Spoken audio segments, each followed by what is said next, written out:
All who was, is, or ever was can't bring me down.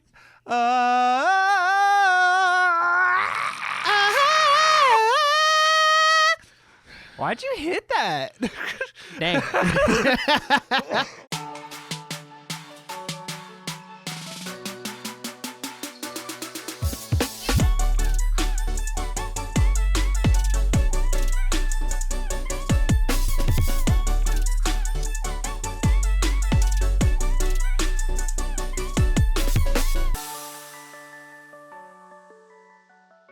Hello and welcome to the Nerdiest podcast, the show where nerds talk about nerdy things. As always, I'm one of your hosts, Mr. Jackson Glass, and today I'm joined by my co-host, my ride or die, the host with the most who's always sleep-deprived, Mr. Nick Barrett. And we're going to get into that in just a second. Today, we're talking about Moana 2. It's the highest Thanksgiving box office in history, and we think that is a big problem, and we're going to talk about that here in a minute. We're talking about general thoughts, favorite songs, least favorite songs. We also have one news point that is rather tragic, and there's been a death in the Disney family, and we're going to get to that also in a little bit. We'll also get a little taste of a little Wicked review, just a little quick snippet right there. But first, I want to hear from Mr. Nick. Mr. Nick, how has your week been? Well, I realized that I should probably look up this death in the Disney family so I can actually have the article. There it is. Perfect. It's like center stage Sweet. still. Perfect. Yeah. I can't wait to talk about that. Anyway, so my week's been pretty sick. I haven't done anything this week. This is Thanksgiving week. We're recording. Been a pretty chill week. I've had the last 2.5 days off work. Which has been very restful, even though I spent most of it working on YouTube content. As it goes, when you have a full-time job, if you got any free time, go straight to making content. Back to content. So I did that. I binge-watched all the way through Arcane Season 2. It was all right. I don't have a lot of good things to say, so I'll just keep that to myself.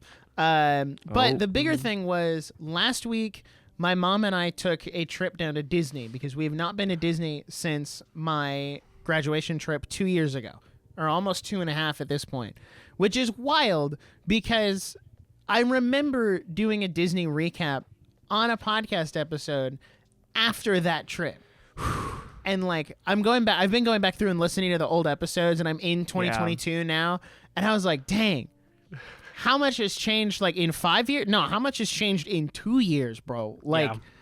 That's crazy. So Disney was really fun, though. It was not super crowded because we went the week before Thanksgiving, so nobody was there.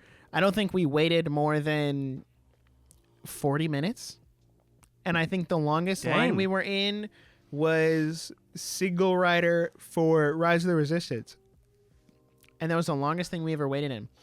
And How we long didn't was even that? get the 40 minutes. Oh, wow. Holy cow. And even then, the way the single rider worked out, because we did single rider on Smuggler's Run too, and I got put in my own and she got put in her own, and then the one guy was like, "Do you want to switch and you guys can ride together?" So we got to do Smuggler's Run together, and basically same for Rise of the Resistance. We got put in the same prison cell, so we were on the same transport thing. So it was never I'm the way over here waiting for you at the end.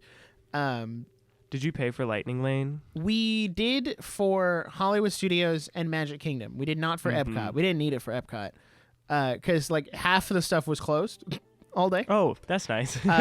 Grand Fiesta Tour was closed pretty much all day. Test Track wasn't open. And then we did Soarin' first thing in the morning and waited 15 minutes for it. Soarin' is never too long. Everything else was really short.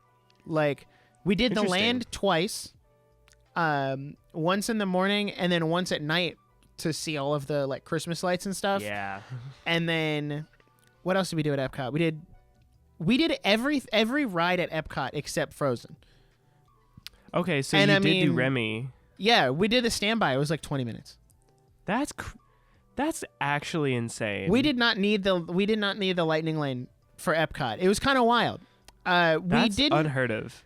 We arguably didn't need it for the other two parks. Like, we could have done fine without it. Because Hollywood Studios, we got everything in the park done except for Slinky Dog because it was closed, done by Slinky 3 Dog o'clock. Slinky Dog is always closed. And when I say we got everything done, I mean we did Tower of Terror twice, Rock and Roller Coaster twice, Star Tours twice, Smuggler's Run twice. Like, we were doubling up on things by lunch. That's and we insane. still got out at like 3. We went back to the hotel at like 3:30 and just chilled until it got dark, and then went back so we could see all the Christmas lights and stuff, which was nice. We also did Muppet Vision while we were there, which we'll loop back around and talk about that in a second. We'll loop back in a minute. The highlight, aside from like all the good stuff that happened, the highlight from Hollywood Studios was we were standing in line to do the single rider to like hit it one more time while everybody was in Fantasmic, and the line just stopped moving, and we were like right there before they send you off into the pre-show, and we're standing there, we're like, what happened? And we see this like one person walk and grab a like caution floor wet sign, and I was like, oh, somebody might have like spilled a soda or something, right? No. The line just stopped, like cold stop. And it wasn't like the pre-show is going cold. So like it had been too long. Yeah. So then another person walks out and like grabs all these towels. And I'm like, oh no. Oh no. That's not good.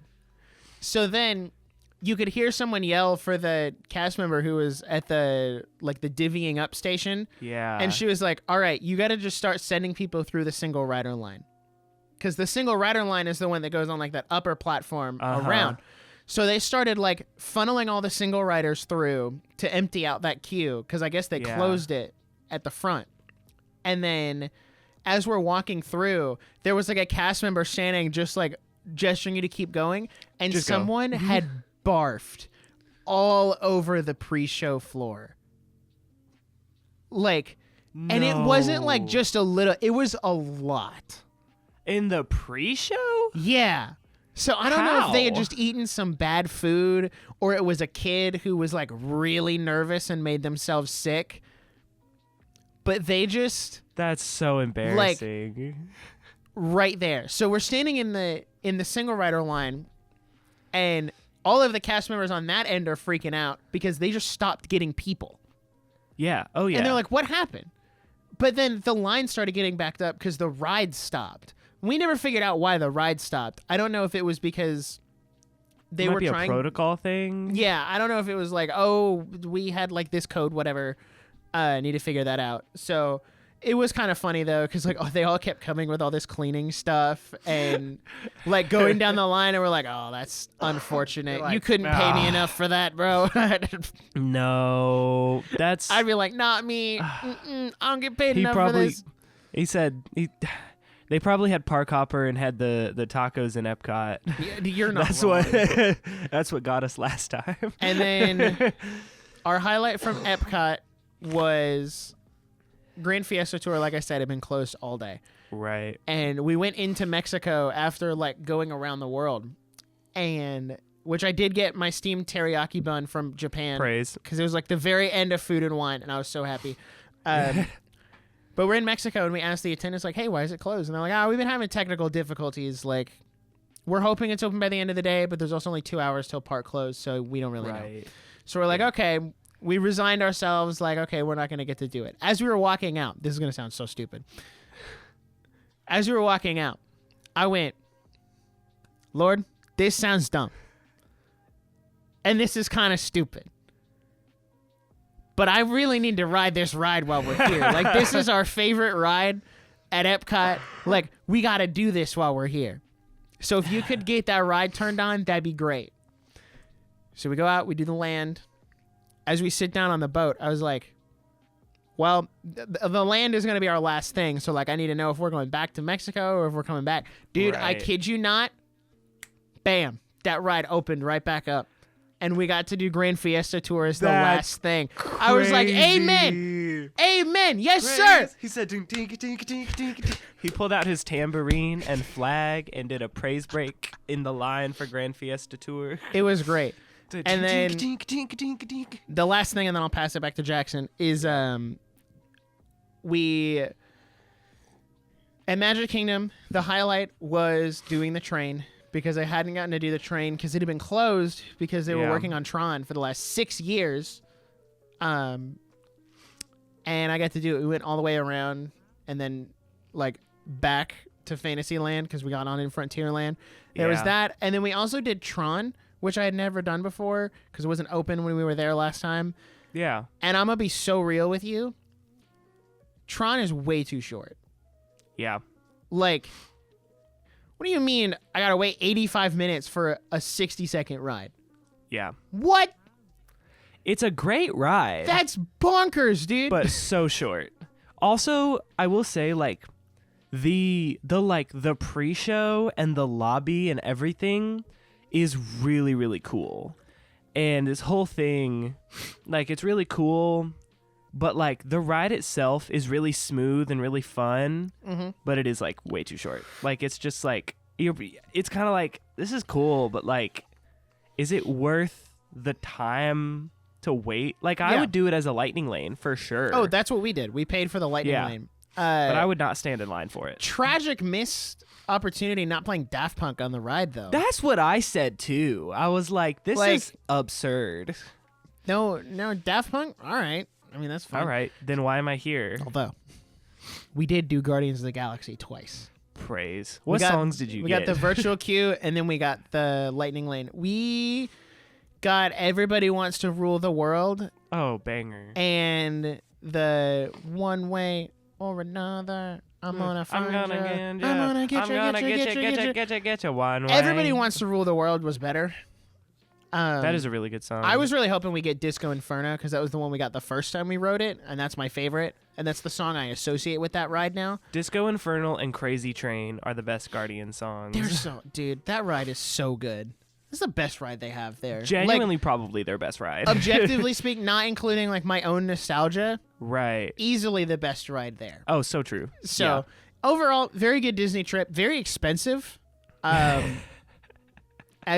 most Disney trips tend to be. I did get this really cool, you guys have probably seen it if you're watching the video. I got this really cool like Tomorrowland Tervis thing, and then I also have a hoodie with that same pattern on it, but it hasn't been washed yet, so I can't wear it. Because I have standards. So you got to wash the Florida off of it. Yeah, you got to wash like the icky Chinese sweatshop off of it before you can wear it, because then then my conscience can be cleared about it. So that was my week. I will pass it back to you. How's your week been? I know you had a pretty crazy thing that happened. Gosh. So while Nick was gallivanting around Disney World, living my dreams, I was at home. If you're watching the video, I am at home right now, about to go back to school. But I was home for break where I had my wisdom teeth removed. Wow, so fun. I hope Disney was awesome. So here's how this played out. So context. My wisdom teeth have been hurting me for quite a while. Maybe like a year. Now, I know what you're thinking. Jackson, why would you let your wisdom teeth hurt you for a year before getting them taken out? It's because I hate the dentist, and I am a stubborn man. And I was just like, I don't need my wisdom teeth out. I just like maybe twice a month I'll have a day where like my back teeth just hurt really bad. And then the next day they're fine. So like that's just a normal thing that humans experience.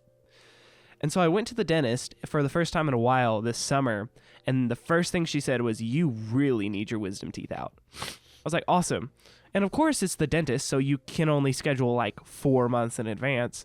So I scheduled it for this break. So I go in at 9 a.m. to get my teeth yanked. And so it's a really bougie dentist. It was really nice, really clean. Everyone was really friendly, super fun. And I lay down, and I'm really not nervous. Like, I've never been put under. I've never had a surgery, never done any of that. And so I was like, I was told it was just going to feel like a really great nap. And so I was like, sick, I'm just going to wake up and it'll be great. So, fun fact, my wisdom teeth surgery took 2.5 hours. And because it was longer than they expected, and if you don't know, I'm a large man. I am like 6'4", 220 pounds, like large man. I think they may have miscalculated my BMI in collaboration with miscounting how much time this would take. Thus, about an hour, maybe 2 hours in, I was awake. I had woken up in this surgery. Not awake enough to like sit up and say something, but enough to open my eyes and hear what was happening around me. And I heard 3 things. I heard the dentist swearing like a sailor. I heard the nurse talking about how she's about to quit her job. And third, I heard them switch dentists partway through. And the new dentist looked at my mouth and said, "This isn't my forte, but I'll give it a shot." Which is genuinely maybe the worst thing you could ever hear from a doctor. So I understand why they put you under now, because like, no, for real. I don't want to hear that. So here's the thing. I think since I didn't open my eyes, but I was like just kind of laid there, and they definitely thought I was asleep. They were having some wild conversation that I was not supposed to be hearing. I was getting all of the drama from this dentist's office. So I was also feeling everything that was happening. I felt them pull my last tooth out. And let me tell you, I was like, I'm going to cry. I'm going to cry in this dentist office. They think I'm dead asleep. I had this like metal thing that like the one that like leaves your mouth wide open, and it was like gagging me really hard. And I was like, I'm going to vomit in this office right now. So I felt him pull it out. Genuinely traumatizing. So horrific. And I finally woke up. I was bleeding everywhere. Like there was so much blood. And I was like, all right. And they gave me all this pain medication and antibiotics and all this stuff.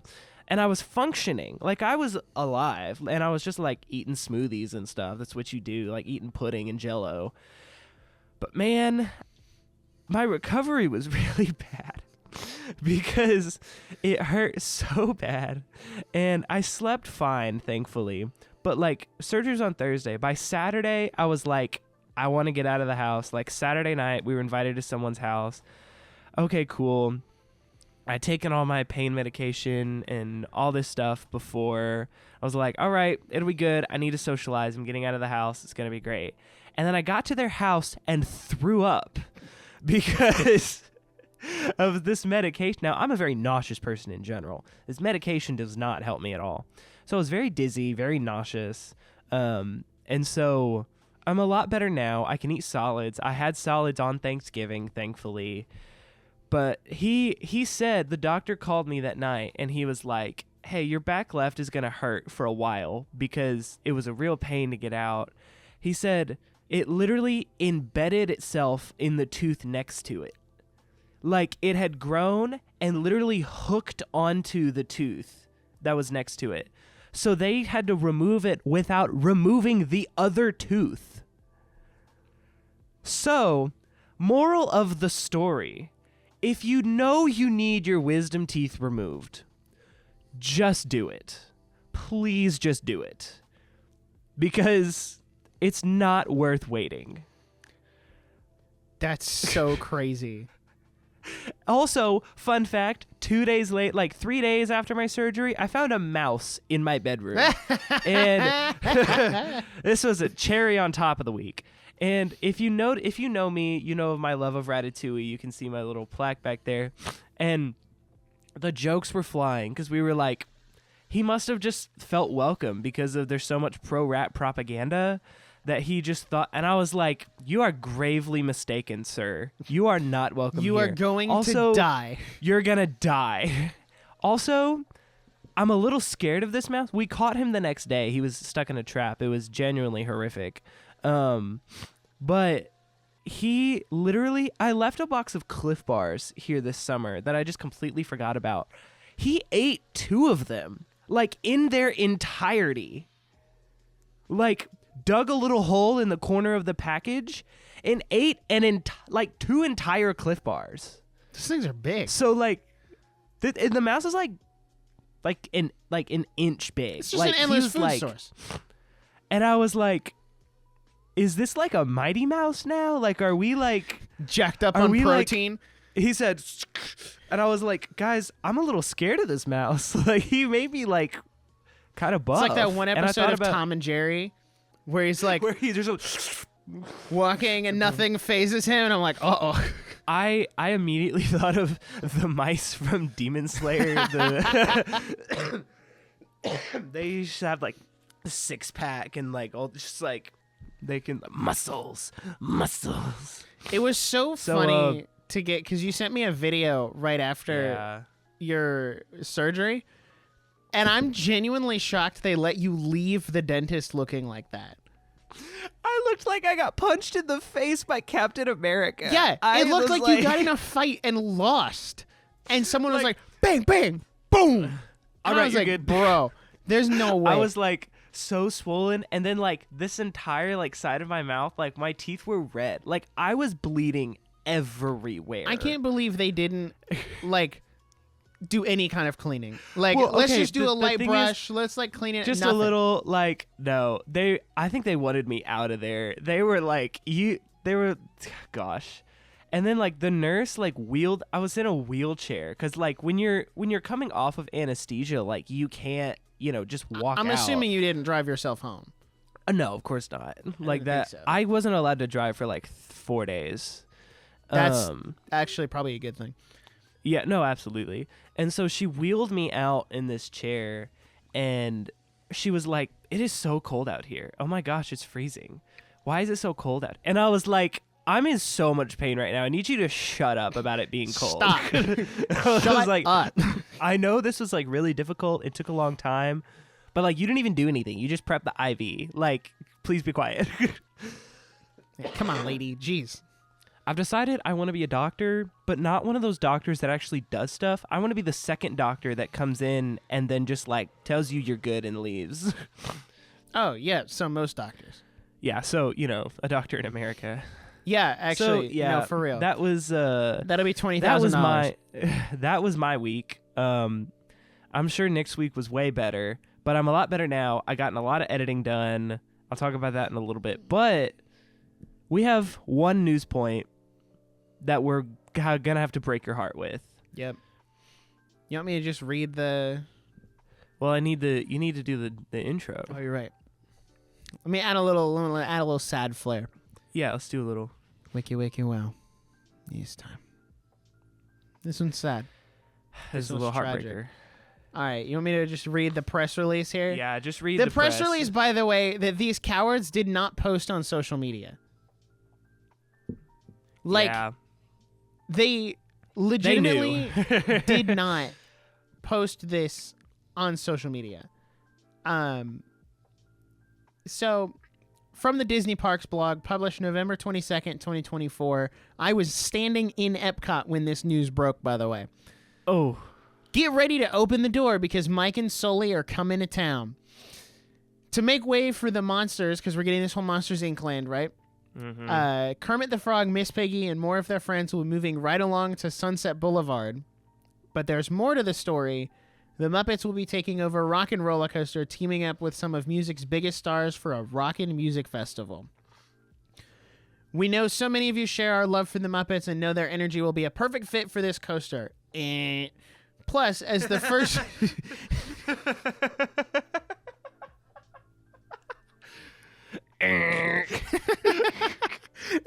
I feel like I'm in that video where she's like, I meant to get a salad. I accidentally walked into McDonald's. Plus, as the first ever Disney ride to feature the Muppets, there's sure to be laughter, screams, and new tunes for this attraction for fans to enjoy throughout the adventure and plenty of Muppets-themed merchandise. In the meantime, there's still enough time to catch a super stretch limo, to enjoy Rockin' Roller Coaster, and catch Muppet Vision 3D again before their final curtain calls. As we move forward with these changes, we are having creative conversations and exploring ways to preserve the film and other parts of the experience for fans to enjoy in the future. So, TLDR, they're closing Muppet Vision 3D to make way for Monsters Inc. Land in that stretch of the park. Mm-hmm. And actually, if you look at the concept art, which maybe I'll throw it up on screen if I don't feel lazy in editing, you can see on the right side of this concept art, that's like Galaxy's Edge. So this is bumped up to Galaxy's Edge, and they're not even changing like the Muppet Vision building. They're literally just putting a different facade over it and then redoing this whole area and expanding it because they need more space. So I have a long tirade I could go down about this, but I will let you go first.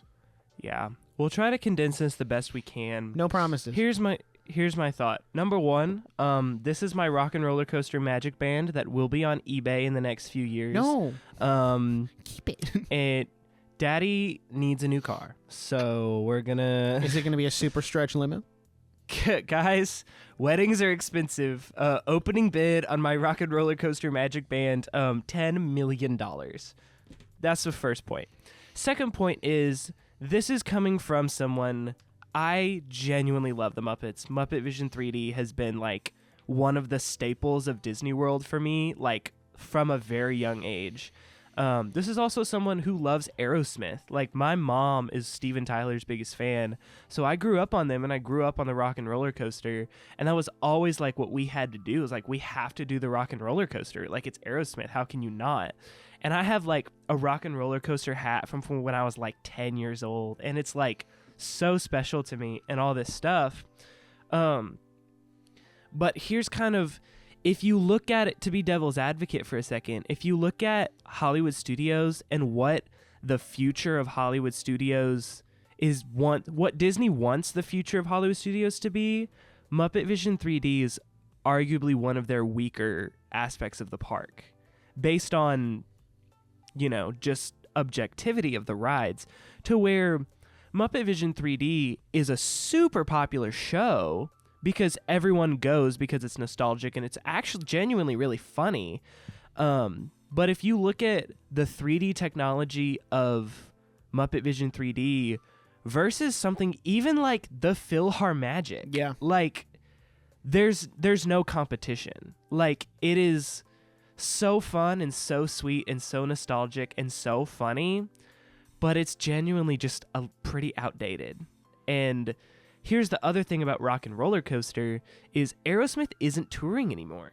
So in 5 years, I'm not going to say Aerosmith will become irrelevant because I don't think they ever will, because rock and roll never dies.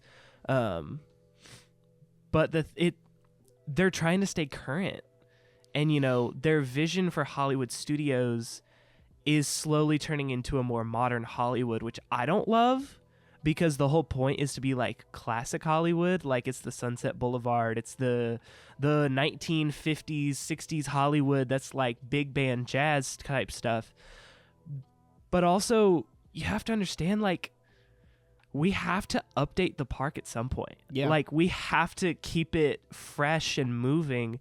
And granted, Disney park goers will go regardless. They're gonna be there no matter what you do. If you keep Muppets, if you scrap Muppets, if you keep Aerosmith, if you scrap Aerosmith, they could keep it like this forever for the end of time and they would still have record numbers every day. But that's not what the Disney Imagineering vision is about. That's not the point. They're all about their innovation and changing. And here's the other thing that I don't think we're really considering is that Muppet Vision 3D is awesome, but the Muppets as a whole in that courtyard have not been treated well the last few years. Their gift shop has been closed for ever.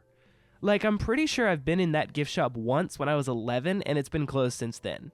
Yeah, that checks out. And so and then they turned Pizza Planet into Pizza Rizzo, which is literally, it's just the same restaurant. And it's a great restaurant, but it's, I feel like we're missing the point a little bit where it's yeah, Muppet Vision 3D is awesome, but they're trying to preserve it in some way. That's what they said. Monsters Inc. Land is going to be really awesome. And honestly, the Muppets are going to be treated way better over by Rock and Roller Coaster, and they're gonna have their own actual store. And like, I wouldn't be surprised if Lightning McQueen's Racing Academy gets scrapped in the near future. Oh, it's like, gone that already. could be something else. Is it gone? Yeah, they're changing it out for a villain show. And they're putting that honestly, there, which I will loop that's back way around to better. that in a second. That's way better. And so it's sad and it's heartbreaking because I love the Muppets and I love Aerosmith, but also like this is probably the next best move that they could make, even though it's a hard decision. Yeah. No, you're right. I have so many thoughts. Because as someone who grew up there, Muppet Vision and Rock and Roller Coaster are both like these integral parts of my childhood, and I didn't realize how much until like this last trip how much Muppet Vision impacted my sense of humor. With like when Kermit's like, well, we invited all of the top scientists in the world to come and do this event. Unfortunately, none of them showed up, and then he just keeps moving on, and I'm like, oh, that's literally how I talk. Right. And then Rock and Roller Coaster, dude, I used to be terrified of Rock and Roller Coaster because that launch I thought was going to kill me because I felt like that pressure on your chest. I was like, oh, I'm going to die. G-force. And now I'm like, I'm actively inhaling into it to like push my chest against the force and like get that little adrenaline kick, you know, whatever. So this news to me was a little disheartening because I love both of those things so much, and I think from a creative standpoint, that's where a lot of these problems come in, because I just looked it up. Hollywood Studios is the only park to no longer have an opening day attraction still there. Yeah. Magic Kingdom still has plenty, Epcot still has plenty, Animal Kingdom still has plenty. Like, Hollywood Studios is now the only park that is fundamentally different than the day it opened. Right. And I understand what you're saying about, like, it has to keep evolving because that's just how Hollywood is. Right. But I also don't think you can ascribe Hollywood Studios to it anymore because it's really not... It's not about the movies. It's about, like... It's just... like, movies are in the park. More. It's more about the aesthetic. Yeah. So... Because we also think about how they trashed the Great Movie Ride, which is like... So that was like the point of Hollywood Studios. Yes, that in tandem with like the Backlot Studio Tour and Lights, Motors, Action, like it was supposed to be this kind of combat to Universal of, right. Well, let's show you how we make movies and let's have this whole behind the scenes thing. And then they got rid of all of that for Runaway Railway and Galaxy's Edge, which granted are both great things that they put there. Right. But I think what frustrates me is that they're getting rid of this Muppets area and putting Monsters, Inc. there when they have this entire like animation courtyard where the Little Mermaid show is and the Disney Junior show is and the Star Wars launch bay, which has gone virtually untouched for the last 6 years. And you're like, you can't use that space for this? Right. Like, you can't just put up massive walls and be like, all right, we're gutting all of this. I saw my favorite tweet of the week was there was like the article like Muppets will be replacing Rock and Roller Coaster, and then someone replied and they said, I will tear down Star Wars launch bay with my bare hands, because that place is so outdated. Yeah. Like it is genuinely, no one goes there. And I also love it was like, man, if only there was an open, unused theater right next to the Muppet 3D Vision that we could just slide it over to. Yeah. I think the part that bothers me the most, like I can make my peace with the Monsters, Inc. stuff if they move Muppet Vision somewhere else. Like there is that theater right next to Rock and Roller Coaster where Lightning McQueen is and where the Villains show is going to be, that because the hot theory is that the Villains show is specifically for training cast members, and because they're going to need a lot of face characters for that Villains land at Magic Kingdom. So this show is a way for them to keep cycling in new people and train them on that before they ship them off to the land. So then once you do that and you have those people trained, you can just train them in the land at that point if you need more. So that show building becomes empty again. So you could put Muppet Vision right there, and then you have Muppet Vision right next to the Muppets Rock and Roller Coaster. So you can have those two things together. But the problem is I have absolutely zero faith or confidence in Disney to do anything other than putting it in 2D and slapping it on Disney Plus for 6 months before ripping it off and saying, well, we did something, and now it's gone. Here's an ethical question. Is this one of those situations where we excuse piracy? I don't think so. But, like, in this case, no, I get it. Mm-hmm. Like, this isn't just, like, a movie, per se. Right. Like, it's not... It's an experience. Like, it's not just like, oh, we can't find the original film copy of Lord of the Rings that had this one little, like, frame in it. This is, like an experience. It's also the last thing Jim Henson ever worked on before he died. Which I'm also wondering, does that mean, are they trying to wipe their hands clean of the estate? Like, are they still paying them for Muppet 3D because he worked on it? I don't know. Because I know the Jim Henson Company said, like, they're having conversations of how to preserve this. And I'm like, guys, there's really easy ways to do this. Like, it does require you doing a little bit more work than you want to. Right. Like, and that's what it boils down to.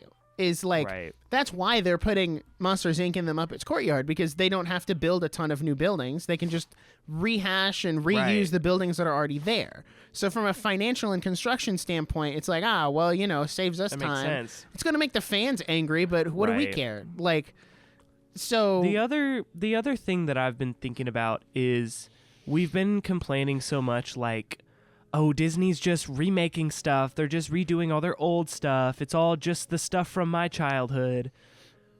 And so, like, in a way, we need to let them switch Disney World around for the next generation. Because, like, who's to say that Monsters, Inc. isn't my kid's favorite ride? And they're just like, that's their key point. That's their nostalgic point. No, I see what you're saying. But also, that's a dangerous attitude to have, because that's how you change everything. That's how you end up losing the Rivers of America and the Liberty Square Riverboat and Splash Mountain, and like I think a lot of the conversation I garnered from like the Disney fans on Twitter is Splash Mountain really was the first thing. Like when they saw that was okay, it was a slope, and people made their peace with that. Slippery slope. Everything's open. Everything, like, no attraction is now sacred and untouched. Because if they're going to, desecrate Jim Henson's final work, what are they going to do to Walt Disney's final thing? Like, are we guaranteed to keep Carousel of Progress for another 50 years? Are we guaranteed to keep Haunted Mansion for another 50 years? Like, all of these things that these great creative people worked on that are very timeless and, like, yeah, Muppet Vision needs a little 3D help, but you did it for PhilharMagic, so just, like... It just takes a little work. So give it a little help. You don't have to gut the whole thing. So that's my bigger issue. I'm not against the parks innovating and changing, because if they didn't, we wouldn't have stuff like Guardians of the Galaxy, Galaxy's Edge, like Mickey and Minnie's Runaway Railway, which is a great ride. Like you have to have that innovation, but you also have to understand that there are certain parts of the parks that just shouldn't be touched. And there's certain parts that just like hold the identity of the park way more than others. Yeah. Like, and I think I would argue that like Muppets is probably one of the last pieces of the Hollywood Studios original identity. We've been saying we're like, the second they touch the Tower of Terror in Florida, that's it. Is when we're done. It's over. Like, that's it. Because if they like try to make it like a Guardians thing or whatever, like Disneyland, it's over. Hollywood Studios is cooked. Because here's the thing. At this point, the only two things, or I guess the only thing now that still tethers Hollywood Studios to any form of MGM Studios is Tower of Terror. That's it. Everything else will have fundamentally changed in some way, shape, or form. Star Tours is not the same as when it opened. They don't have the big hat in the middle. The Chinese Theater is something different. Muppets is gone. The backlot's gone. Galaxy's Edge is there. Toy Story Land is there. Like, they've changed every other aspect of this park. So now, for Tower of Terror to be the only thing, which it seems like they're actively trying to change that because they're trying to do a Tower of Terror movie. So I think they're trying to get away from the Twilight Zone aspect of it. Give it another 5 years, that ride's not going to exist anymore. What's the point? In the state that it does. Yeah. And it's just such a frustrating conversation because while we were there, we did the Liberty Square Riverboat. And this is tangentially related because they also said they're getting rid of that. And they're like concrete slabbing over that entire thing and putting a like Cars Land, and that's like part of where the Villains Land is going to go, which apparently there may be some legislation in the Florida government that says they can't get rid of all of that ecological stuff and not replace it somewhere else. I also don't know. It rains so much in Florida. I don't know how they think they're going to get the proper drainage and runoff for that. No. But okay. It's also going to feel so... Anyway, that's a whole thing. So yeah, no, while I was there, I was looking at it, and like we would walk next to the river and see the boat go, and like... I don't understand why you'd get rid of that. And everyone online is like, well, it doesn't drive a lot of foot traffic, and like da-da-da-da-da. And I'm like, that's not what this is about, though.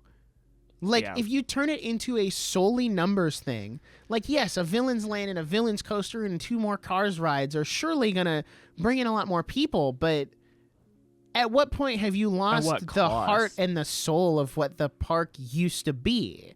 Because it's not about foot traffic. It's not about how much money you make. It's about providing a good experience. And that is emblematic of what the Walt Disney Company is today. Because it is no longer about providing that good experience for you. It's about what can we do that will make us and the investors the most money. Which connects to Moana 2. Just a quick note, because I promised I'd do it. I saw Wicked this week. I don't have time to go super deep. I might do a YouTube video, or if anyone is like dying to know my thoughts on Wicked, send me a message. I'd love to talk about it. But also, here's my thought. Just 30-second review of Wicked. If your movie has a $300 million budget total and it does not look like this, you have no excuse.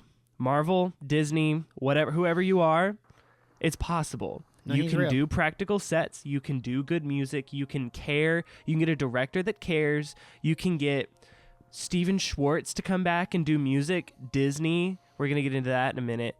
And it's possible. Wicked is going to go down as like one of the best movie musicals in history. Genuinely believe that. Because they gave 2 craps about it. Okay? People, this is real. If you have this amount of money to throw at a movie and it doesn't look like Wicked, what are you doing? They planted 9 million tulips in a field for this movie. Meanwhile, Disney is kind of outsourcing their own freaking animation studio. Do we realize how screwed up this is? Like, granted, Wicked was a huge risk. It was a huge risk. It's like a $300 million risk, not including marketing. And their marketing was out the wazoo. Yeah, that marketing budget is at least double. You know that this is like a big deal. But what they created was a spectacle that became a cultural moment. Yep. Which is what movies used to do.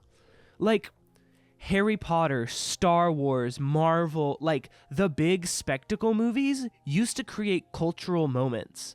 We are in the Wicked cultural moment right now. No one else is doing it. We're not in the Moana 2 cultural moment. We're not in the Inside Out 2 cultural moment. Like, this isn't, no one cares. They're not making good big budget spectacle movies anymore. Go see Wicked. It's phenomenal. I loved it. Music is great. Super talented cast. 10 out of 10. I gave it 5 stars. Genuinely think it's pretty perfect. Mm-hmm. All right. Before we get into our main topic, we just like to remind you that thank you for watching. Thank you for listening.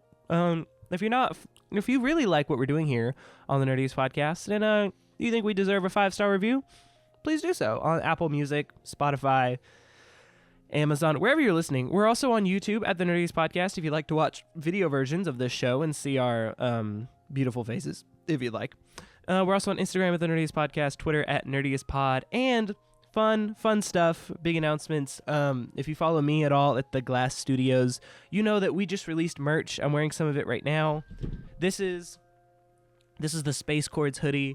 This is merch from all our music on Spotify. That is not a hoodie, that is a sweater. Sorry, sweatshirt. From all our music on Spotify at Jackson Glass, Glass. And we do have a new EP coming out called Sophomore Year Part 2. Me and my boy Gavin been working really hard on a lot of new music. So this Friday, Sophomore Year Part 2 comes out. 4 new songs that I'm very happy with. So keep an eye out for that on Instagram at the Glass Studios or Spotify at Jackson Glass. Mr. Nick? Well, I'm also doing stuff on the internet. I'm uploading YouTube videos about anime, and sometimes not. Well, usually always about anime. And that's every Wednesday, except for December, because it's not, because I'm busy. And then also on Twitch, playing video games. I think we're starting Doom Eternal this week. There will also be some Fortnite streams in December, because that new season looks dope, and they're doing a Demon Slayer collab. Real. So that's at least 2 streams. That's a good word. This month on Twitch. So, and then if you can't catch it on Twitch, you sure can catch all of the Twitch VODs on my second YouTube channel, Nick with no K VODs. That's NWNK VODs. So nice. All of my stuff goes there. You don't have to watch them, but you should. You should, because that's good watch hour. Because it's good watch time. So, other than that, though, I got nothing. All right. So, Moana 2. Thank you for listening. We're happy you're here. Moana 2, the highest Thanksgiving opening weekend box office of all time. Of course, he got the low battery right Keep as going. we started. Keep going. I'll just keep going. So, guys, Moana 2, I saw it in theaters Thanksgiving Day. And I would just like to open up by saying this movie genuinely pisses me off so much for so many reasons. General review to start, I gave it 2 out of 5, 4 out of 10. Generally, it was so... Also, spoilers for Moana 2, by the way. I don't know if you care or if you just seen it, but whatever. Spoilers, go. It was so interested in reminding you of what happened in the first movie that it didn't have any time to do anything new, even though they had like 5 new characters that they really could have explored and were really interesting characters that I liked a lot. No, it'd be way funnier just to let Dwayne Johnson make the same chicken joke that he did in the first one. And just be like, hey, remember when we made that good movie like 8 years ago? That was funny, right? And you're like, why did I pay $12 to watch you reference a movie I could have watched at home? Yeah. Like, that is genuinely so stupid. And the whole thing, it felt very rushed. I felt like there were no stakes. My biggest complaint really was that the whole point was like, oh my gosh, our people are gonna die out if you don't go find this island. And I was like, yeah, but also like, it takes a while for a population to die out. Like, this doesn't feel like a really pressing issue. Like, maybe eventually you should go find this island. But she's like, I've been gone on this voyage and I came back. But then the ancestors told me to go, find this other place. And I'm like, this movie relied on the ancestors talking to her so much. And it was like, if they didn't know where to take it, they would just re-guide all the characters by saying, oh, well, the ancestors said this, so we should just go do that. It was such a deus ex machina just to, like, redirect everyone and just, like, put them on the right path. And then, like, Maui was there, and he and Moana had this really weird dynamic in there where they were kind of, like, best friends, but like they had like a sibling thing, but also there was like a weird tension sometimes that I was like, what is this? Like, because in the first one, like, I know that the whole point of the movie was they were like, oh, they've been through so much together, and they have this bond now, and they're like best friends, this whole thing. And I was like, I didn't get that from the first movie at all. Like, I really don't feel like they've like been through it in the way that this movie portrayed. So I don't know. It is overall enjoyable. I don't think the animation was as bad as people have been talking about. I think that's being a little too critical because the animation isn't awful. It's not as good as the first one, but also this was originally just going to go straight to Disney Plus in a series. Right. So like it looks fine. It doesn't look bad. So, I don't know. The music was genuinely awful. The story was really rushed. I'm going to get into a lot of the specifics later. I gave it 2 stars because there were some funny moments. Like, I actually laughed a couple times, and there was some really good humor. The voice cast did really great, actually. I thought they had a very good... All the singers did phenomenal. Like, none of the bad songs were the singers' faults, because actually, like, all of the singers did quite well. I just thought what they were given was, like, bad. Not publishable. Like, we owe Lin-Manuel Miranda an apology, because his pen is unmatched. Like, you can call him cringe if you want. His pen is unmatched. True. So, anyway, that's my general thoughts. It's not the end of the world, but I'm just really upset that such an afterthought movie got them so much money. Yeah. Especially when we get into the ethics of how it was made, which we'll get into in a minute. So what are your general thoughts on this movie? Okay. So, generally speaking, I tried to go in with as open mind as I could, because I had seen a lot of posts on Twitter that were saying this was like the perfect sequel and improved on the first movie in every way, shape, or form imaginable. And then there were other posts that were like, this is the worst thing I've ever seen. It should not have ever been made. Like, and there was no in between. Like, Yeah. so I went into it and I was like, okay, let's judge the movie on its merits, not what the randos on Twitter say. And I thought it was pretty good. I gave it 3 stars because I felt like it was enjoyable enough and I had a good time. And I really, really like this movie conceptually.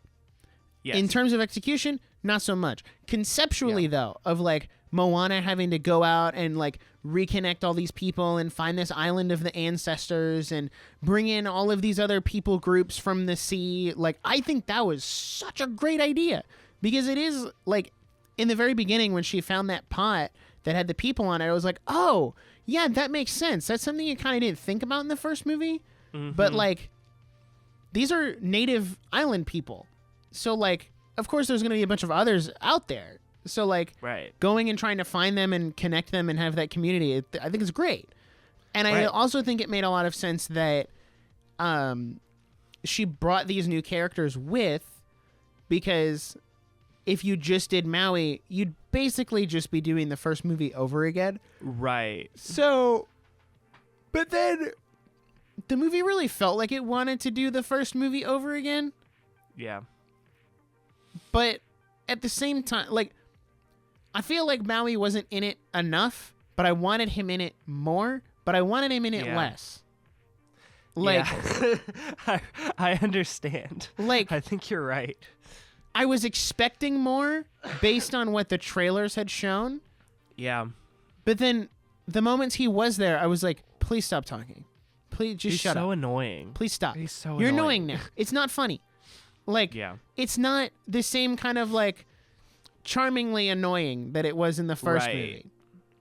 Well, the thing that I saw it with my whole family, and I sat next to Logan, who's a friend of the show. If you watched our guessing poorly described movies episode, and the best take that I heard was he said this movie has the worst case of that just happened. Oh, it does. And I think that's part of the reason Maui was so annoying, because anytime he did something, he was like, nailed it. And I was like, is this 2010? Like, we don't say nailed it. It can't be, Or but he'd in a be bad like, way.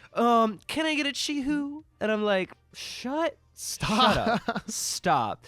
Or everything would be like, oh no, we have to, it's the Kakamora. Oh. And then like, oh, she gets shot in the butt. Ha! And it's like, Dude, what the actual freak? No line in this movie bothered me more than the Kakamora showing up and her being like, Kaka, and then the other guy Mura, and then faints. No line bothered me more than that in the movie, because I can't stand when they do the like finish your line. Yeah. It is like the most Disney Channel dialogue. I can't do it. Like it's like watching It hurts. It's like watching an episode of like Girl Meets World. It is genuinely like so painful. He's right behind me, isn't he? He's right behind me, isn't he? There was literally every line in this movie was delivered like that. And I just can't, it's like, oh gosh, we have to save the island. It was giving big, like, we need one more big adventure to save the island from extinction. Come on, gang. You know what movie did that really well, actually? What? The Muppets. Yes, that literally movie did that because trope so good. Because they leaned into the joke, right? And they were making fun of it, and so it's just like, it was cringe. But also, here's the thing: Moana was originally a Disney Plus original series. The second one or the movie? The second one. Yeah.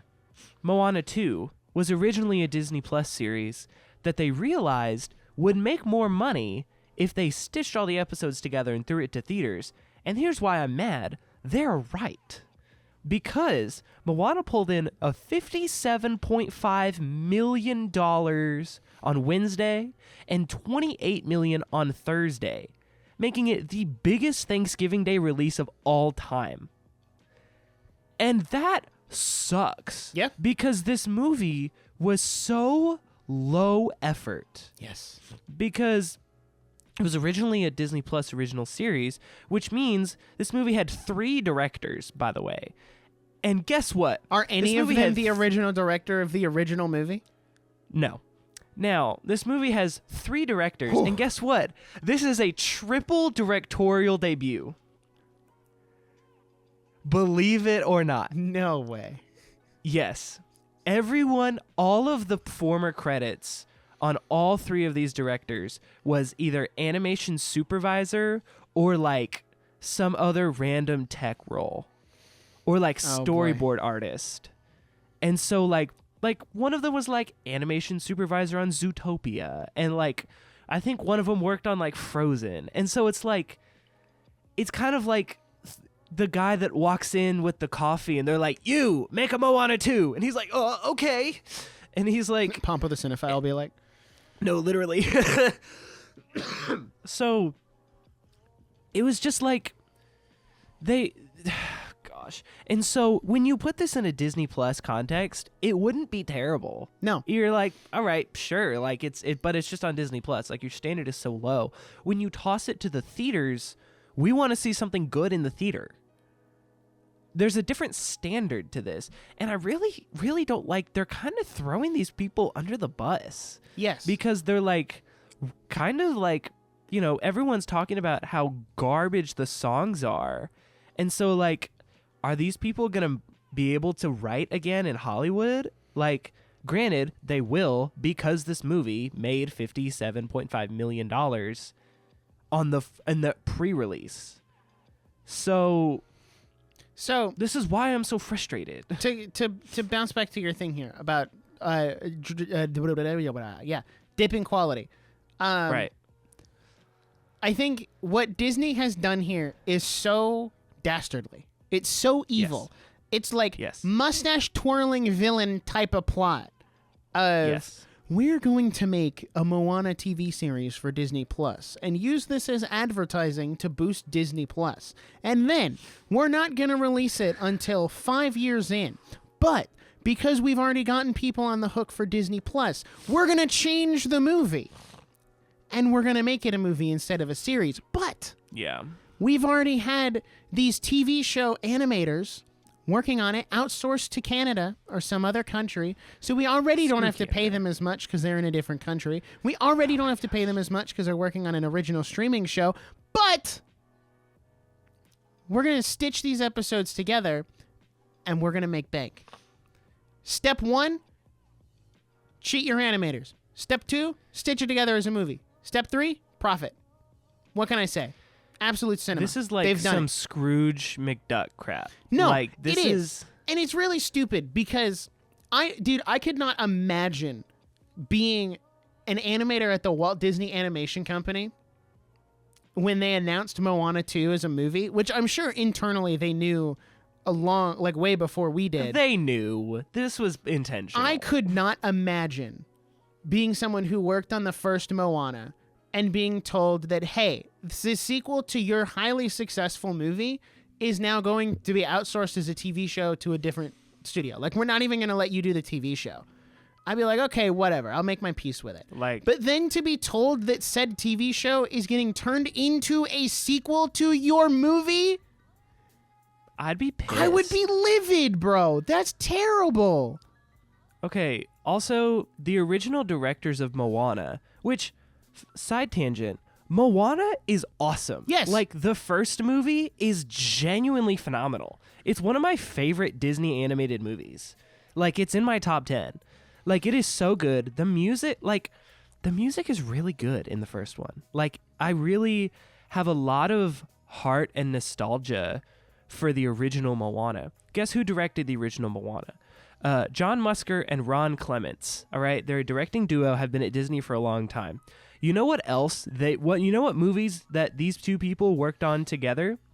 They worked on The Black Cauldron, The Great Mouse Detective, The Little Mermaid, Aladdin, Hercules, Treasure Planet, and The Princess and the Frog. Dude, that's a goated lineup. That is a goated lineup. There is no, like, this is why the movie was freaking good, because they got freaking good people. And then, like, you can say what you want about Lin-Manuel. The songs are bangers. When he's writing songs for someone else, they're good. Yeah. When he's writing, Even, like, they're good. Like You're Welcome is corny and it's very Lin-Manuel. But Lin-Manuel writes really good songs for people that can't sing because he can't sing. So, like, giving that song to Dwayne Johnson was perfect. And it's very Lin-Manuel. Yes. It's very the kid. Honestly, I could go on and on. I could explain every natural phenomenon. The tide, the grass, the ground. Oh, that was Maui just messing around. I took a deal. I buried its guts. Spidered a tree. Now you got coconuts. Like, that is very him. But it worked because, you know, he wasn't, like, going to give Dwayne Johnson this Broadway piece. Right. Because he can't do that. But, like, the people... I'm just, like, genuinely so... I'm so upset that this is what we've come to for Disney. This, you know, like I said earlier, is symbolic of the Disney company as a whole. Like, it's a very creatively bankrupt company at this point because everything is either a sequel or a live-action remake. And every time they do something new, they sure do their darndest to make sure you don't know about it.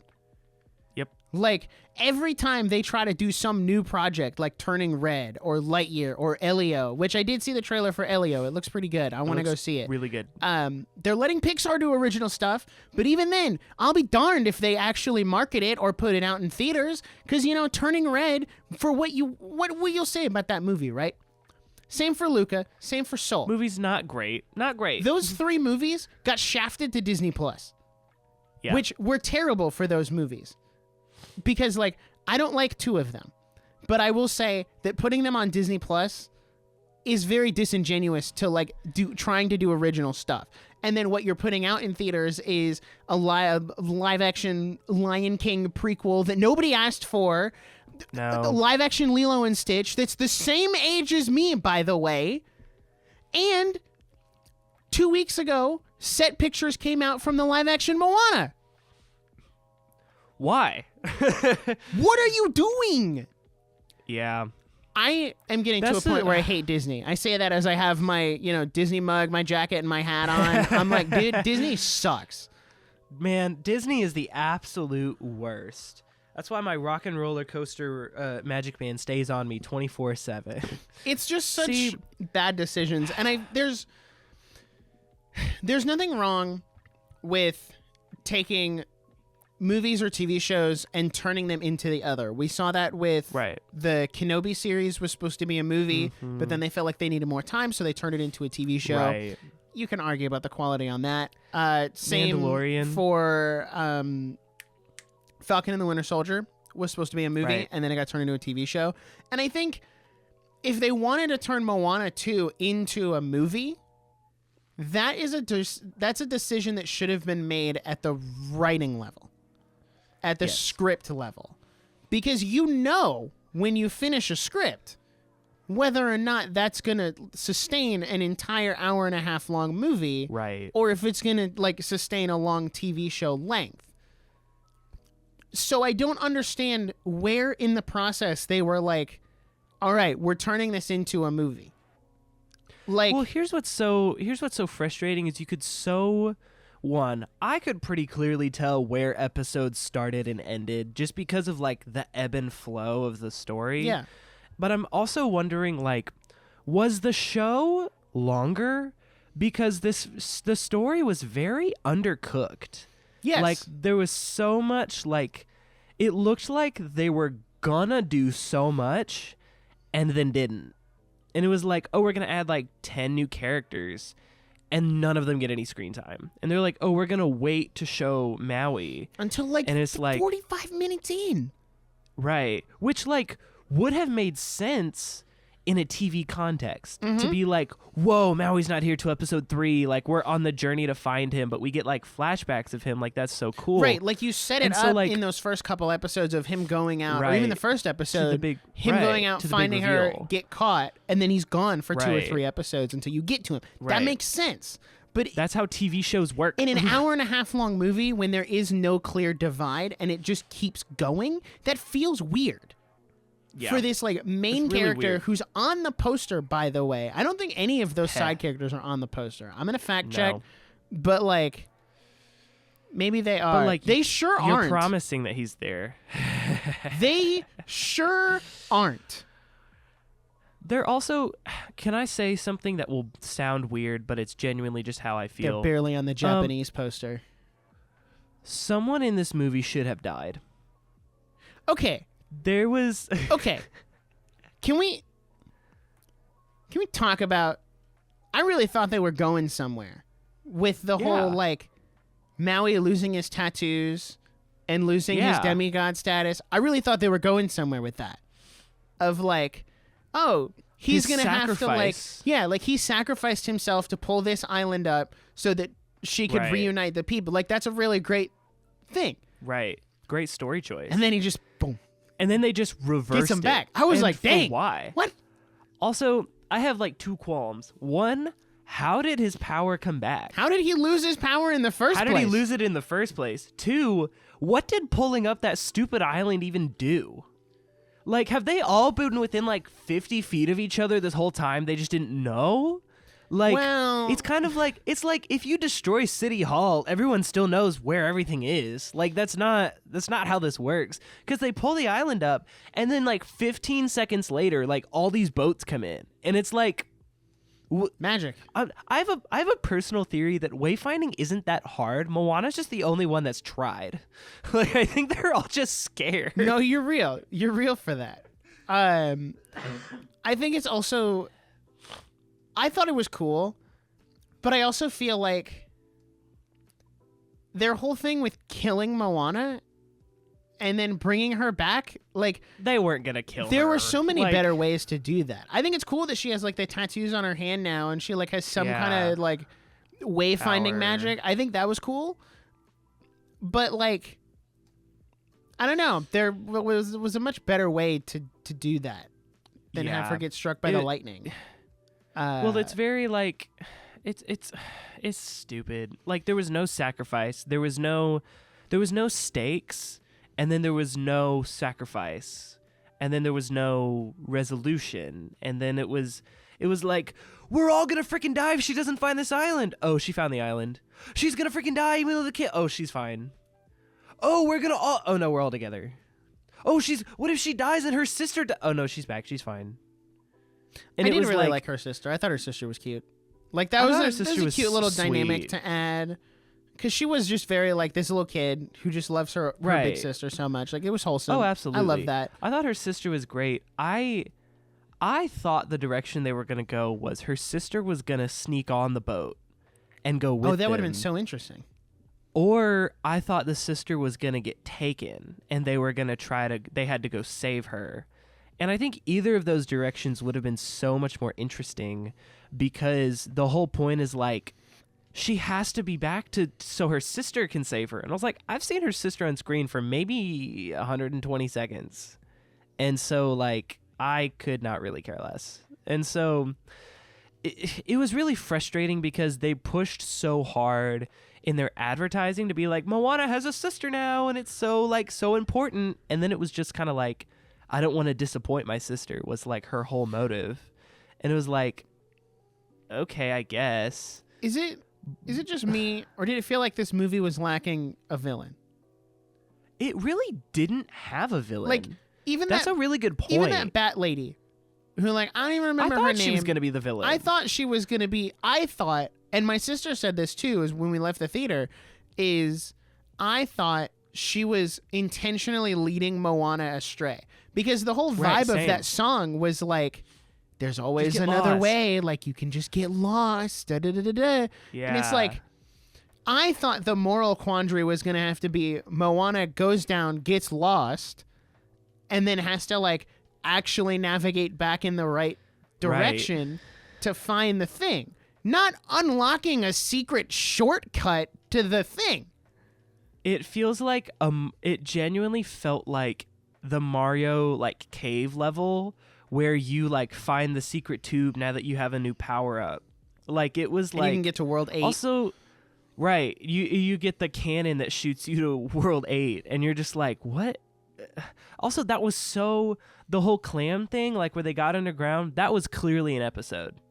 It was so clearly like, oh, this is the side quest episode where we're gonna get, stuck in this clam. But for then they 20 had minutes. to make it part of the main plot because it became a movie. Right. And they're like, And it was just like, we weren't this ever. is awkward. I hated that she wasn't a villain because she wasn't loyal to the guy or the god or whatever. Right. Like, who was supposed to, like, were they setting up that he will be a bigger villain later? Yeah, that mid-credit scene was absolutely like a mid-season break or a season 2 for tease sure. of like, Right. well, now Moana is going to have to go against all of the gods or the whatever. Like, there was a whole subplot there. And I'm like, that's great if you made it a TV show. Because what you've done now is you've either set up a TV show or you've set up a third movie, which none of us want giving either. Pattern recognition will be a TV third show that movie. gets turned into a third movie down the line. Yeah.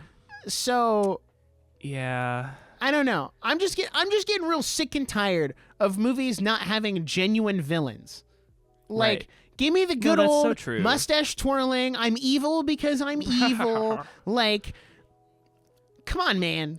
Well, having those villains would mean Disney would need some sort of self-identification because they are currently the villains. Yes, they currently are the mustache twirling villains, so they'd have to have some level of self-awareness.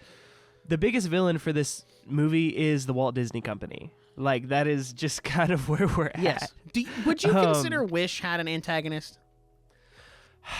No. Because, I mean, I feel like the king was antagonistic. He was a villain. Antagonistic. He was a villain, but not a good one. No, not a he good was still one. There's really, a lot of things that really weren't good about soft. that movie. No.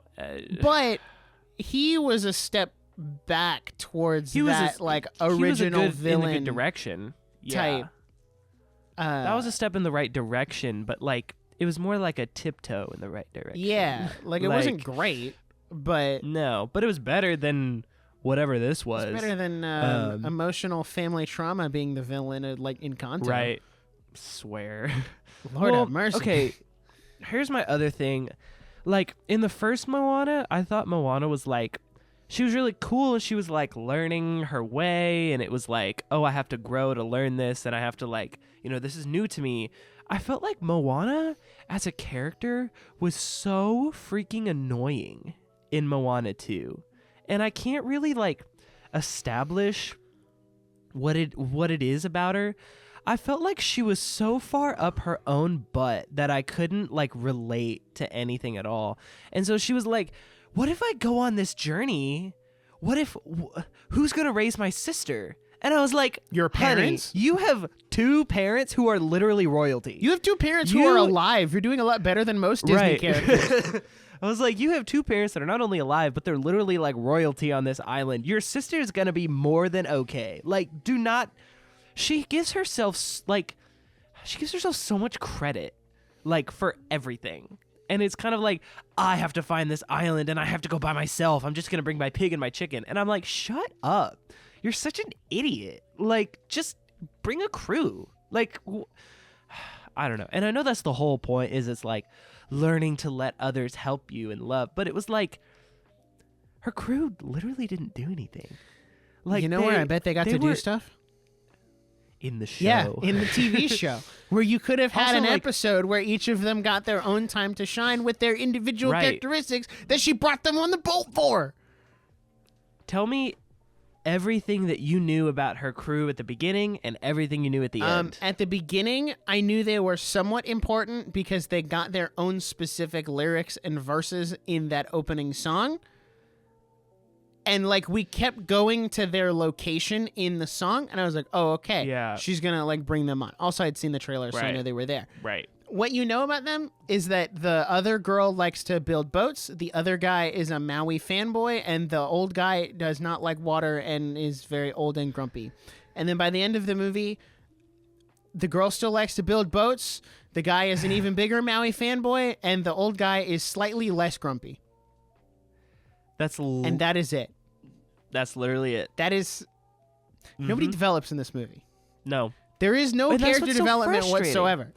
And here's the thing is, I was very open to a Moana sequel because they built a really great world that could expand so far. Yes, just like Frozen. There would be... Right. There's so much... Like, Frozen 2 is a great example of a good sequel that just expanded the world. And that was like... there was really great music. The original cast was all there. And it was the same directors. I would even argue that Frozen 2 is better than the first Frozen. Yeah, 100%. Like, I think the songs are better. And so it's like, there was so much potential there, which Frozen 2 was originally the largest Thanksgiving opening weekend of all time. So, like, I'm going to jump off the roof. I hate the box office records is just Disney beating themselves at this point. Right. No, it's so like, there's no competition anymore. Infuriating. It's just them. It's so just infuriating. them. If the Lion King prequel thing makes $1 billion, I'm out. No. I'm out. I can't do this anymore. I can't do this anymore. I want to go home. Do you know how much hype that movie would have behind it if it was an animated movie? That's what I'm saying. And that was like their big animated people movie. Aren't opposed to more Lion King. They're opposed to doing the most lifeless photorealistic animation style ever. Here's the thing. So many people would be so nostalgic for that movie too if it was animated. Yep. And you made it look somewhat similar to the original Lion King.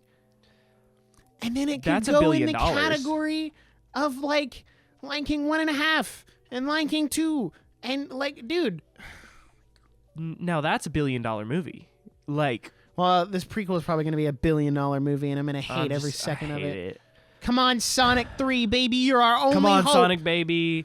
So, I think we're kind of wrapping up here. I would like to take a second to talk about the music specifically, because this is what made me the most angry. Go for it. About this movie is so. If you don't know, the Lin-Manuel Miranda wrote a lot of the songs for the first movie, and however you feel about Lin-Manuel Miranda. Those songs are very good. Those songs are very, very good. Now, of course, since it was originally a series, why would you pay Lin-Manuel to do a Disney Plus original series? That is so fair, makes so much sense. So, the people that did the music for this movie were Abigail Barlow and Emily Bear. Now, if you do not know who those people are, because I sure didn't, they are known for their award-winning album, The Unofficial Bridgerton Musical, which started on TikTok and won a Grammy in 2022 for Best Soundtrack. Now, it was like Best, like, Broadway album or something. There's some super specific category for, like, Broadway stuff. Here's the thing. So, Abigail Barlow and Emily Bear are the youngest people to ever write songs for a Disney movie. They're like 23-year-old girls that were just writers on TikTok, and they got pulled into this movie. They got pulled into the show that is now a movie. I hate it here. And I just genuinely... So here's the thing. Producers were Mark Machina and... I'm going to butcher this name because it's like a Samoan name. So I'm not even going to try. But it's like Apatia. It's... Go look it up. Mark and Apatia is like a Samoan composer and an American composer. Here's the thing. The composition was really great. I felt like even the songs that stood out to most to me was Beyond, in the sense of I thought their like composition and the chord progressions that they were using in that song were really outside of what Disney has done before. And I thought that was really unique and really creative, and they really pulled a lot more of the Samoan influence in this movie than the first one, and I thought it was really awesome and really cool. My problem is, I think the lyrics of Wish were better than Moana 2, if I can be so bold. Oh, that's so hard, because here's the thing, though. Half the Wish songs felt like they were written by AI. Yeah. At least these were written by real people. Okay, but here's the thing. Like, what's that song in Wish where he's like, I will protect you? And At All Costs? I think that's the best song on the album. That is the best song on the album, even though it was written for a completely different context. That's a good song. And then there's like maybe one more one that I thought was good. I don't think there is a single memorable song in Moana 2. No. Like, you know when you leave the theater and you like have the song and you're like, oh, I have to play the soundtrack in the car. Like when, Moana came out and we were all jamming to You're Welcome and You're Welcome, We Know the Way and How Far I'll Go. Like, we were all excited about that. Literally, my sister and I left and we turned on the Moana soundtrack. We didn't even turn on the second one. There was not a memorable song in that movie. Not like a single earworm. Because at least with Wish, you had like, this is the thanks I get. This is the like, and like that song's not great, but it's kind of catchy. It's catchy. Right, it's a catchy song. So, just so many of these songs, they were, and my like, kind of what I narrowed down about why I don't like them is they're so wordy. Like they all feel like draft one. And this is coming from someone like I've written a lot of songs, and I think they're okay. I think they're pretty good. If you go listen to Jackson Glass on Spotify, you may disagree, but I write mostly rap, where the whole like there's an AJR song that I think is really good, where he was like, I think rappers get it easy because they got so much to say, but they can say so much in like so little time, and I think they really. We're like, we're not Lin-Manuel Miranda, but we're going to try our darndest to sound just like him. And the only thing worse than Lin-Manuel Miranda is fake Lin-Manuel Miranda. And it was like, their idea was every song needs a fast rap part, just like Lin-Manuel Miranda. Yep. And that is such a surface level understanding of his music. Understanding of his music. Like, he's not just, oh, I got to go fast. Like, that's not him at all. He's a storyteller. Like, you have to craft the words to tell the story. And I think the biggest the biggest song that I had an issue with being wordy was What Could Be Better Than This? Do you understand how many words that is for a hook? Like the hook of a song being What Could Be Better Than This? That's so many words. Like That's if a you lot were of words. if you were doing like a rap song and you were like, what could be better than this? Da da da. Like maybe, but as like a song, it was so awkward, and it like none of the words fit within their bars, you know? Yeah. And so, and even then, like they gave the engineer lady like this super fast rap part that just had no play. Like it was obviously like, hey, you liked You're Welcome. We're going to do another rap part and you're going to love it. And it's like, no, because Lin-Manuel Miranda knows how to use rhyme schemes, unlike these other people who genuinely, I think it was, I need to go back and find it. There was a song, Can I Get a Chi-Hoo, which like another painfully long title. Another painfully long title. There was one point, and I need to find it because I haven't listened to the song again since. I genuinely felt my fist clench in the theater because they did a 3-bar rhyme scheme and literally none of the words rhymed. It was like they definitely thought they cooked on this like triple rhyme, but none of the words actually rhymed. And I was like, genuine question. Are you stupid? Like the internet is available. Go to wordhippo.com and find rhyme schemes. It's not that hard to use a triple bar rhyme scheme that doesn't work is just so genuinely infuriating. And the fact that like this is kind of what I was talking about with Wicked is it's like, do you know why Wicked's good? Because Steven Schwartz wrote it. He's one of the most like iconic writers and like composers of all time. He wrote the original show of Wicked and they brought him back for the movie to make sure it was perfect. I'm not saying they necessarily needed Lin-Manuel on this movie to make it good. That's not the point at all. The point is the alternative is not these random TikTok Bridgerton people because they obviously don't know how to do a movie musical because the songs were they thought they were telling a story. And they were not. It was like very like operatic, theatrical, like didn't have to rhyme. It was more of like telling the story. But the lyrics, this is the lyrics to the opening song. Sailing from the horizon, back to our home, our island, coming into view beneath the morning sky. Let's break that down a little bit. Sailing from the horizon, back to our home, our island. What do you get from that? Literally, it's like she's we are home here from beyond the horizon, going home to her island. Coming into our view beneath the morning sky. Well, the island's coming into view, beneath the morning sky. Right. There is not a single lyric in this movie that has subtext at all. It is like literally the opening song is, I'm sailing home to my island. And here I am. That's it. Here I am. I'm on the island. Okay. Hey, we're back. Let me ask you this. Genuinely. Do you feel like this quality level of music would be acceptable for a Disney Plus series? Yes.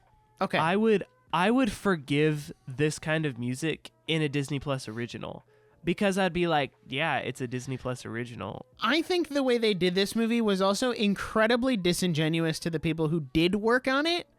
Because now their work is being judged against Moana, Encanto, Right. Zootopia, Frozen 2. Like, that's not what I signed up for. That's not fair. Whoa, man, I That's didn't like, sign up to be compared to these titans of animation. Hold on a second. Let's back up that here. would be like that would be like if I signed up to play like on a high school football team And then they were like, actually, we want you to play in the Super Bowl. And I was Actually, you're like, going to the "Whoa. NFL. Whoa. Actually, we need you to play against the Patriots. Please have fun." And it's like, hold on, wait. So, just in conclusion, this movie is terrifying because it's genuinely really, really bad in every single way. It was made with the most shady business practice possible. Yep. It was so unethical and so as a creative, so frustrating and terrifying because it worked. And they won because they got their ginormous box office. And it worked. Really interested to see and kind of terrified actually. Well, actually, before I say that, there is one good song on the soundtrack. Oh? Do you want to guess what it is? Let me look at the soundtrack. I'm on geniuslyrics.com right now. It's only one good song. Is it... Are you going to say Get Lost? No, I'm going to say We Know the Way at the very end. The reprise of the song from the first movie. I was gonna talk about that. I was like, the smack in the face to play that song at the end. To play this song from this movie that you actually like. I was like, no. Dude, that's crazy. Disgusting. That's disgusting. I wonder if Lin-Manuel Miranda got a credit for that. Because he I don't technically know. wrote the original song, but it's also like... He also wrote the Little Mermaid remake, so like he's not. Well, half the music was already completely written for absolved. him on that one. No, you're right. The ones that he wrote That's though not were a flex. horrible.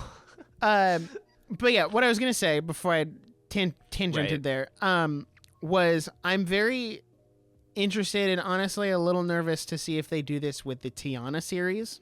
Now that this is done so, because the Tiana series is currently in the same flux state that Production Moana 2 cycle. was. Yeah. Where it's like, we know it's happening, but we haven't heard about it in like 5 or 6 years. Yeah. So it could legitimately be anything. It could be another movie. It could be the TV show they told us we were going to get. And I know they're still actively working on it because that's part of the reason they did the whole retheme of Splash Mountain, was to like thrust Princess and the Frog a little bit back into the cultural zeitgeist and then do this series. And I think they were supposed to come out a lot closer to each other. And it was also supposed to be 2D animated like the movie was. And then Disney changed that because Disney is now allergic to doing anything 2D animated, by the way. Right. They're like, 2D animation? We built our entire legacy. Terrible. 3D CG that junk all day long. Get it in there. Go. Make it look as photorealistic as possible. If it's not photorealistic lions or poor quality streaming original content, I don't want it. What's the point? Get it out of here. What's the point? Gosh. Conclusive thoughts. This movie was okay. There were some things that were good. Yeah. And there were some things that were bad. Like I said, conceptually, I think this movie is incredible. Right. From a conceptual standpoint. But after that, I mean, the execution's not great. But yeah. I also think it's hard because you can't say we can't judge it as a Disney movie because they released it as a Disney movie. Right. Regardless of what the original intention was. They slapped their tag on it. They said, quality this is ours. approved this, and they said, yep, that can go next to the rest of our great sequel movies. So you kind of have to judge it like that. Right. When that's not what it was built for. So like the foundation of it cannot stand to the criticism that it's been put up for. It's like putting a motorhome in a tornado. Like, of course it's not going to hold up. But like, are you going to get mad at the motorhome? Or are you going to get mad that somebody threw a motorhome into a tornado? Like, right. Your expectations should have been a little lower. So I don't know. I just... I'm very concerned about Disney's future, but at this point, I could go on for so long. When haven't we?